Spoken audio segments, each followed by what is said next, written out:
Study in Canada यो video एकदमै clearly हेर्नुस्। तपाईहरु एकदमै जिरो नलेज भएको मान्छेलाई पनि सजिलो हुन्छ, प्यारेन्ट्सलाई पनि सजिलो हुन्छ। स्टडी इन क्यानाडाको बारेमा यति सजिलोले म भन्दै छु। तपाईको एकाडेमिक 2.5 र एबोभ छ भने डिप्लोमा अर पीजी, +2 सकेको छ भने डिप्लोमा, ब्याचलर्स सकेको छ भने पोस्ट ग्रेजुएट। यदि तपाईको ब्याचलर्समा 3.0 अर एबोभ छ भने मास्टर्स डिग्री, यदि म्यारिड हुनुहुन्छ भने मास्टर्स डिग्री 16 मन्थ्स प्लसको कोर्स अप्लाई गर्नु सँगै आउन पाउनुहुन्छ। यदि तपाईको 2टा चिल्ड्रेन छ अथवा 3टा छ भने उहाँहरु पनि सँगै अप्लाई गर्न सक्नुहुन्छ। डिप्लोमामा आयो भने 2 वर्ष, एडभान्स डिप्लोमामा आयो भने 3 वर्ष, ब्याचलर्समा आउनुभयो भने 3 वर्ष अथवा 4 वर्ष, मास्टर्समा आउनुभयो भने 1 वर्ष अथवा 2 वर्ष, डिपेन्डेन्ट सहित गर्ने हो भने 2 वर्षको कोर्स गर्नु पर्ला, नत्र 1 वर्षकोमा आउँदा पनि समस्या भएन। ब्याचलर्स डिग्री गर्न आउनुभयो भने तपाईको पीआर पोइन्टलाई पोजिटिभ हुन्छ। यदि फ्रेशर स्टुडेन्ट हुनुहुन्छ +2 बाट तपाई डिप्लोमा आउनुभयो भने त्यति मात्रै गर्दा पीआर क्राइटेरिया नपुग्न सक्छ, पछि ब्याचलर्स पनि पढ्न पर्ने हुन सक्छ। तर तपाई डाइरेक्ट +2 बाट ब्याचलर्स डिग्री आउनुभयो भने तपाईको पीआर पोइन्टलाई प्लस हुन्छ। सो दैट तपाईहरुले एकाडेमिक रिक्वायरमेन्ट अनुसार तपाईले कुन कोर्स गर्ने भन्ने कुराहरु महत्त्वपूर्ण हुन्छ। त्यसको लागि आईसीसी मा कन्ट्याक्ट गर्न सक्नुहुन्छ। एउटा कुरा भयो।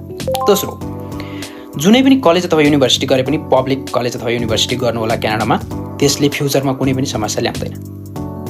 आइएल्स अथवा पीटी हामी नेशनल ल्याङ्ग्वेज नेपाली भएको हुनाले हाम्रो एउटा टेस्ट रिक्वायरमेन्ट छ।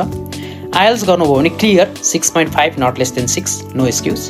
पीटी गर्नुभयो भने इज ब्यान्ड 60, त्योभन्दा कम आयो भने अप्लाई गर्न पर्दैन। सो यसमा पनि रिक्वायरमेन्ट क्लियर छ, यति गर्नु पर्यो।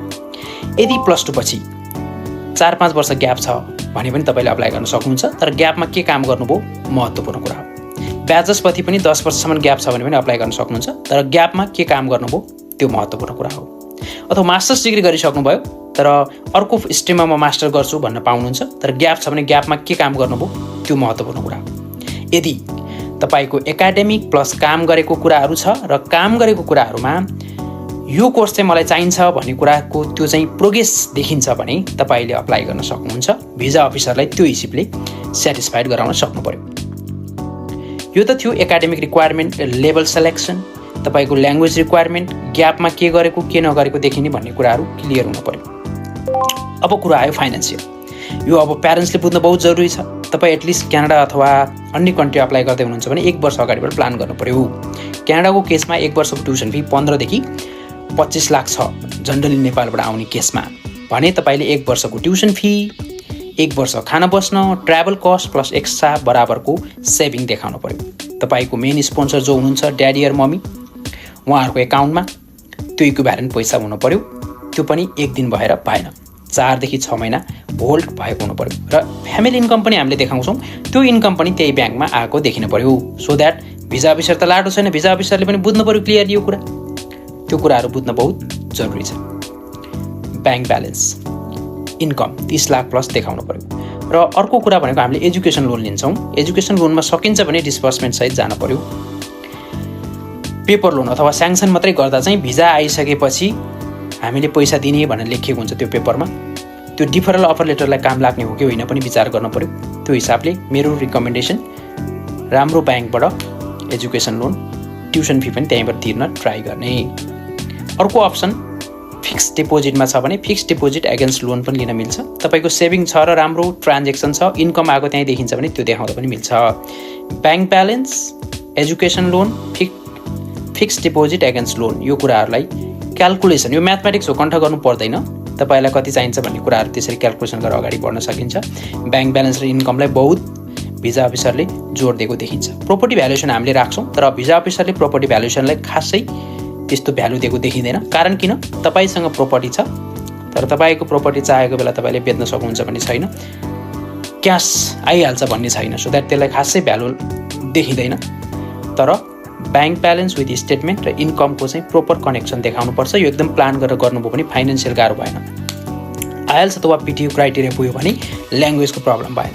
एकाडेमिक रिक्वायरमेन्ट र तपाईले प्रोग्रेसिभ वेबमा तपाईले सब्जेक्ट सिलेक्सन गर्नुभएको छ भने पब्लिक युनिभर्सिटी कलेज छ भने त्यो पनि समस्या भएन। अब रह्यो एसओपी। एसओपी भनेको तपाईको स्टोरी हो, तपाईले के पढ्नुभयो, वो के गर्नुभयो, किन यो कन्ट्री अप्लाई गर्दै हुनुहुन्छ, किन यो युनिभर्सिटी अप्लाई गर्दै हुनुहुन्छ, यही कोर्स फर इक्जाम्पल एमबीए त नेपालमै छ तर यत्रो ट्युसन फी तिरेर किन क्यानाडा अप्लाई गर्दै हुनुहुन्छ, फ्युचर प्लान तपाईको के हो, कुन आधारमा तपाई नेपाल फर्किनुहुन्छ भन्ने कुरा भिजा अफिसरलाई क्लियरली तपाईँले एन्सर दिन सक्नुपर्छ रिटन फर्ममा। किनभने युके जस्तो युकेबाई इन्टरभ्यू पनि आउँदैन, युएस जस्तो भिजा अफिसरलाई गएर इन्टरभ्यू दिनुपर्छ भन्ने पनि छैन। सो द्याट तपाईँले एसओपीमा एभ्री डिटेल्स क्लियरली मेन्सन गर्न सक्नुपर्छ, कुनै पनि डाटा एरर नहुन्जेलसम्म। नेपालमा के देख्छु म, जो स्टुडेन्ट अप्लाई गर्दै हुन्छ एउटा युनिभर्सिटी, त्यो युनिभर्सिटीको लोकेसन थन्डर बे छ तर उहाँको पढाइ हुने क्याम्पस चाहिँ बेरी छ अथवा अन्य लोकेसनमा छ भने त्यो लोकेसनको आधारमा तपाईँले एसओपी लेख्न पर्यो, थन्डर बेको आधारमा होइन। मैले धेरै कुराहरू त्यो देख्छु, लिभिङ कस्ट लो छ यहाँ भनेर लेखेको हुन्छ, त्यो त मेन क्याम्पस हो तर तपाईँको पढाइ हुने कहाँ हो त्यहाँ बस्नु होला नि त तपाईँ, होइन? त्यो हिसाबले त्यस्तो मिस्टेक गर्नु भएन। ट्याक्स क्लियरेन्स क्लियर हुन पर्यो, तपाईँको डकुमेन्ट्सहरू नेपालीमा छ अथवा जापानिजमा छ भने सबै इङ्ग्लिसमा हुनु पर्यो। यसरी तपाईँले कम्प्लिट फाइल गर्नुहुन्छ। भिजा फर्म भर्नुहुन्छ, भिजा फर्ममा अगाडि तपाईँहरू कहीँ कुनै कन्ट्री रिफ्युजल हुनुभएको छ भने त्यो म्यान्डेटरी तपाईँले मेन्सन गर्नु पर्यो रिजनसहित। अनि तपाईँको डाटा जस्तो सिभीमा चाहिँ तपाईँले काम गरेको एसिस्टेन्ट म्यानेजर छ तर एसओपीमा म्यानेजर भनेर लेख्नुभयो भने त्यो पनि गलत भयो। सो द्याट यस्तो कुराहरूलाई पनि बहुत ध्यान दिनु पर्यो। तपाईँले पढ्न लागेको कलेज युनिभर्सिटी तपाईँलाई लोकेसनसहित ट्युसन फीसहित क्लियर हुनु पर्यो। कतिपय म के देख्छु भने ट्युसन फी चाहिँ 25,000 छ, तिर्नु भएको 15,000 क्याट छ, लेख्नु भएको छ 1 इयरको ट्युसन फी तिरेको भनेर। अब भिजा अफिसरले के सोध्छ, यो स्टुडेन्ट आफैमा क्लियर छैन, यसको लोकेसन यसलाई क्लियर छैन, यसको ट्युसन फी यसलाई क्लियर छैन भने पनि तपाईँको भिसा आउँछ त आउँदैन। सो द्याट यो कुरामा पनि ध्यान दिनु पर्यो। अर्को ध्यान दिनु के पर्यो, तपाईँ क्यानाडा अप्लाई गर्दै हुनुहुन्छ भने 2-3 महिना अगाडि भिजा लज गर्नु पर्यो। नेपालमा हाई कमिसन छैन। सो द्याट तपाईँले अनलाइन अप्लाई गर्नुहुन्छ, बायोमेट्रिक दिनुहुन्छ, त्यसपछि डिसिजन आउन सर्टेन टाइम लाग्छ। पोजिटिभ आयो भने तपाईँलाई पासपोर्ट माग्छ, पासपोर्ट तपाईँले फेरि पठाउनु पर्यो न्यू दिल्ली पठाएर फेरि स्टिकर लगाएर आउन टाइम लाग्छ। अर्को कुरा, भिजा आएर सट्ट आइहाल्ने कुरो पनि हुँदैन, कहाँ बस्ने प्लानिङ गर्नु पर्यो, के स्किल सिक्ने भन्ने कुराहरू हुन्छ, त्यो कुराहरूलाई पनि बहुत ध्यान दिनु पर्यो। र यसरी तपाईँले भिजा अप्लाई गरेर भिजा लागिसकेपछि त्यो डकुमेन्ट सुरक्षित राख्नु पर्यो।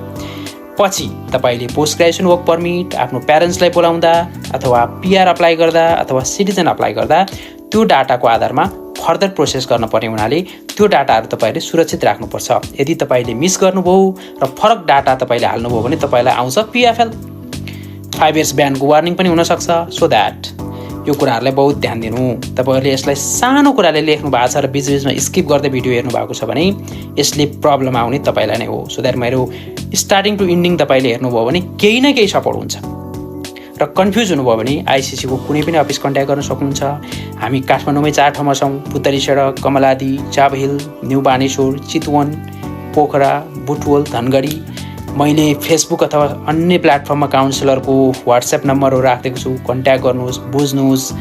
तपाईँले कलेज अथवा युनिभर्सिटीको बुझ्नु छ भने सम्बन्धित वेबसाइटमै गएर बुझ्नुहोला।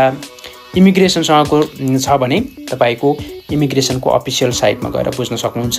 तपाईँहरू बहुत एक्टिभ रहनु, फेसबुक ग्रुपमा एक्टिभ रहनु, जहाँ कहीँ एक्टिभ रहनु, कम्युनिकेसन स्किल्स बढाउनु। सम्पूर्ण क्राइटेरिया पुगेपछि मात्रै र सम्पूर्ण कुरा बुझेर मात्रै अप्लाई गर्नुहोला। हामीले लामो समय भयो क्यानाडाको अप्लाई गरेको, कतिपय साथीहरू पढ्दा चाहिँ त्यति धेरै ह्याप्पी भएको देख्दैनौँ, तर जब पिजिडब्ल्युपी स्ट्याटसमा जानुहुन्छ उहाँहरू खुसी हुनुहुन्छ। कतिपय साथीहरू पिआर पाइसक्नु भएको छ, कतिपय साथीहरू सिटिजन लिनुभएको छ। यसको अर्थ तपाईँहरू यहाँ आएर यहीँ सेटल हुनुपर्छ भन्ने होइन, तर तपाईँले केही न केही स्किल सिक्नुहोस्। यत्रो लगानी गरेर आउने भएपछि अलिकति राम्रो प्लान गरेर अगाडि बढ्नु, प्लस स्टार्ट टु इन्डिङसम्म मेरो भिडियो हेर्नु होला। म व्हाट्सएपमा बहुत एक्टिभ मान्छे, +1 437 288 4084 मा तपाईँ कन्ट्याक्ट गर्न सक्नुहुन्छ। फिजिकल्ली आइसिसीको कुनै पनि अफिस भिजिट गर्न सक्नुहुन्छ, अथवा तपाईँलाई पिआर काउन्सिलिङ यताउता चाहिन्छ भने हाम्रो आरसिआइसी कीर्ति म्यामलाई कन्ट्याक्ट गर्न सक्नुहुन्छ। बोर लाग्यो होला तर पनि तपाईँलाई पक्कै एजुकेसन मिल्छ। धन्यवाद।